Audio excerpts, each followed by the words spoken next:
Hello guys, in this video I'm going to show you how to turn on dual messenger option on your Samsung phone. But first I wanted to say that don't forget to subscribe, because at 10,000 subscribers I will reveal my YouTube revenue statistics.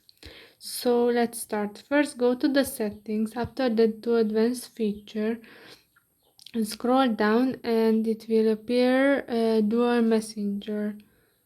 It says sign into a second account in your favorite social apps.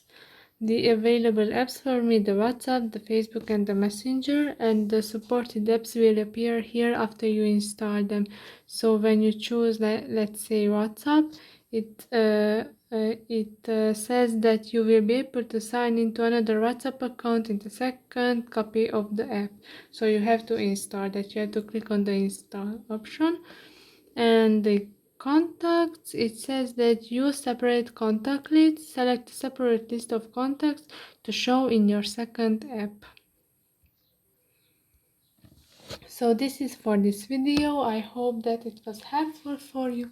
If yes, please consider subscribing. Have a beautiful day. Bye bye.